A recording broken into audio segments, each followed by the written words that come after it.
Assalamualaikum warahmatullahi wabarakatuh. Pada pertemuan kali ini kita akan membahas tentang diat. Pengertian diat. Diat adalah sejumlah harta yang wajib diberikan oleh pihak pelaku pembunuhan atau kejahatan kepada pihak teraniaya atau keluarganya untuk menghilangkan dendam, meringankan beban korban atau keluarganya. Maksud disyariatkannya diat yaitu untuk mencegah praktik pembunuhan atau penganiayaan terhadap seseorang yang sudah semestinya mendapatkan jaminan perlindungan jiwa. Dasar hukum diat berada di Quran Surah An-Nisa ayat 92. وَمَا كَانَ لِمُؤْمِنٍ أَن يَقْتُلَ مُؤْمِنًا إِلَّا خَطَأً وَمَنْ قَتَلَ مُؤْمِنًا خَطَأً فَتَحْرِيرُ رَقَبَةٍ مُؤْمِنَةٍ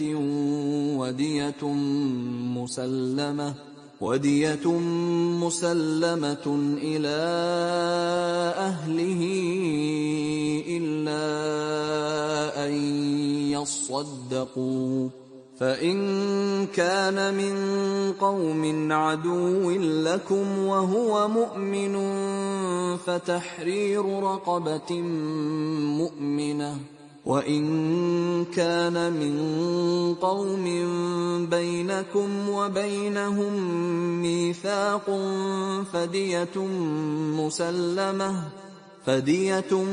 مُّسَلَّمَةٌ إِلَى أَهْلِهِ وَتَحْرِيرُ رَقَبَةٍ مُّؤْمِنَةٍ فَمَن لَّمْ يَجِدْ فَصِيَامُ شَهْرَيْنِ مُتَتَابِعَيْنِ تَوْبَةً مِّنَ اللَّهِ وَكَانَ اللَّهُ عَلِيمًا حَكِيمًا. Sebab-sebab ditetapkannya diat. Hal apa saja sih yang menjadi penyebab ditetapkannya diat? Diat wajib dibayarkan karena beberapa sebab, yaitu yang pertama, pembunuhan sengaja, yang pelakunya dimaafkan oleh pihak terbunuh atau keluarga korban. Dalam hal ini, pembunuh dikisos, akan tetapi wajib menyerahkan diat kepada keluarga terbunuh atau keluarga korban. Yang kedua, pembunuhan seperti sengaja. Yang ketiga, pembunuhan tersalah atau pembunuhan yang terjadi karena kesalahan atau pembunuhan tidak sengaja. Yang keempat, pembunuhan lari. Akan tetapi dalam pembunuhan ini identitas pembunuhnya itu sudah diketahui secara jelas. Dalam konteks seperti ini, diat dibebankan kepada keluarga pembunuh. Macam-macam diat. Diat terbagi menjadi dua macam, yaitu yang pertama diat mughaladah dan yang kedua diat mukhafafah. Apa sih diat mughaladah itu? Diat mughaladah adalah denda berat yang diwajibkan untuk pembunuhan sengaja. Dan yang kedua diat mukhafafah. Diat mukhafafah ini adalah denda ringan dengan membayar 100 ekor unta yang diwajibkan untuk pembunuhan tersalah, dibayar oleh keluarga pembunuh dan diangsur selama 3 tahun dan setiap tahunnya itu dibayar sepertiganya.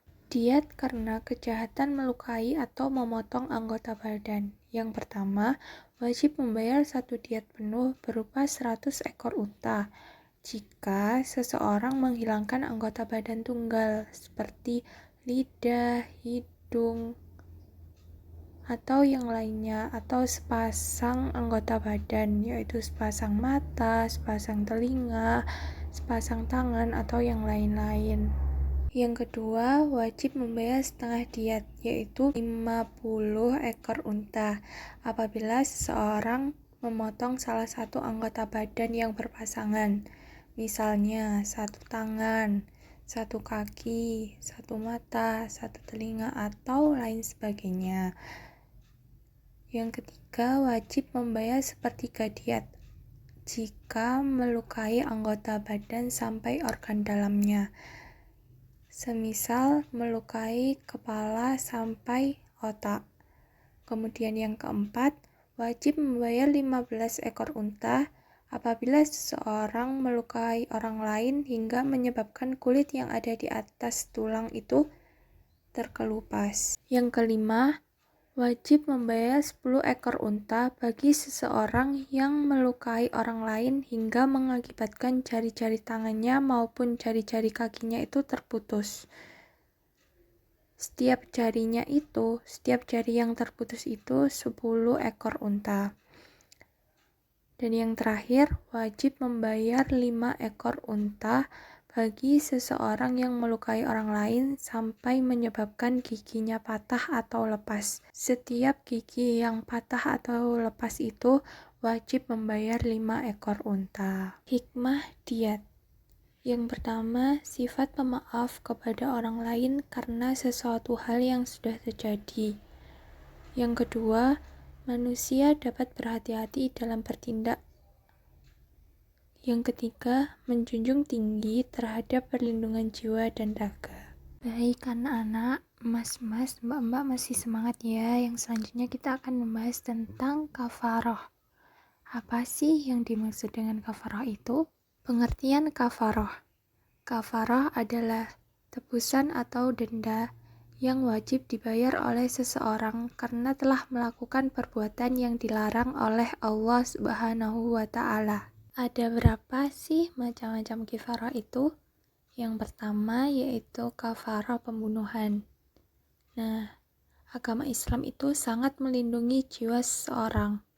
Darah pun tidak boleh ditumpahkan tanpa sebab apapun yang dilegalkan oleh syariat. Karena seseorang yang membunuh orang lain selain dihadapkan pada salah satu dari dua pilihan, yaitu dikisos atau membayar diat, dia juga diwajibkan untuk membayar kafaroh. Kafaroh bagi pelaku tindak pidana pembunuhan ini yaitu dengan cara memerdekakan budak muslim. Jika dia tidak mampu untuk melakukannya, maka pilihan selanjutnya itu berpuasa selama 2 bulan berturut-turut.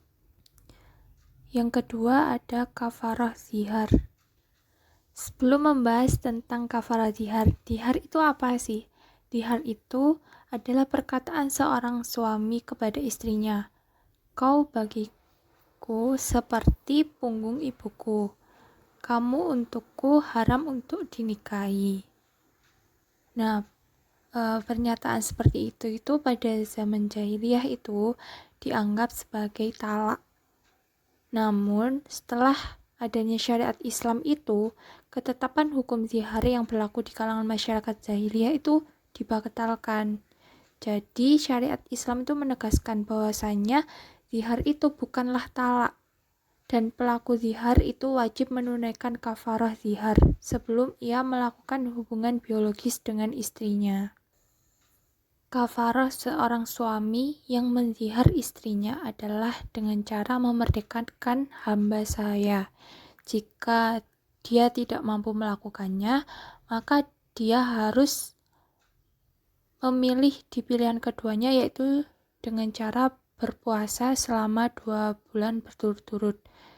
Dan ketika dia masih juga tidak mampu melakukannya, maka dia harus memilih di pilihan yang terakhir, yaitu dengan cara memberi makan 60 fakir miskin. Yang ketiga, kafaroh melakukan hubungan biologis di siang hari pada saat bulan Ramadan. Nah, kafaroh ini ditetapkan untuk pasangan suami istri yang melakukan hubungan biologis pada saat siang hari di bulan Ramadan, yaitu sama dengan kafaroh zihar ditambah qada sejumlah hari mereka melakukan hubungan biologis di siang hari selama bulan Ramadan. Yang keempat, kafaroh karena melanggar sumpah.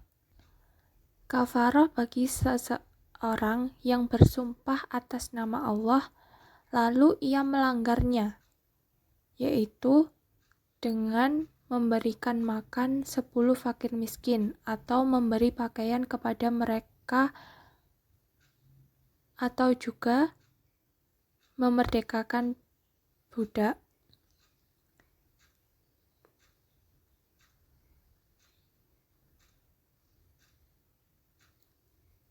Apabila ketiga pernyataan yang telah dijelaskan itu tadi, ketika dia tidak mampu melakukannya, maka dia diwajibkan untuk berpuasa 3 hari berturut-turut, sesuai dengan firman Allah Subhanahu wa Ta'ala, Quran Surah Al-Ma'idah ayat 89. Yang kelima, kafarah ila. Apa sih ila itu? Ila adalah sumpah suami untuk tidak melakukan hubungan biologis dengan istrinya dalam masa tertentu. Nah, konsekuensinya itu suami membayar kafarah ila dengan jenisnya sama dengan kafarah yamin atau kafarah melanggar sumpah. Yang terakhir, kafarah karena membunuh binatang buruan pada saat berihram. Kafarah jenis ini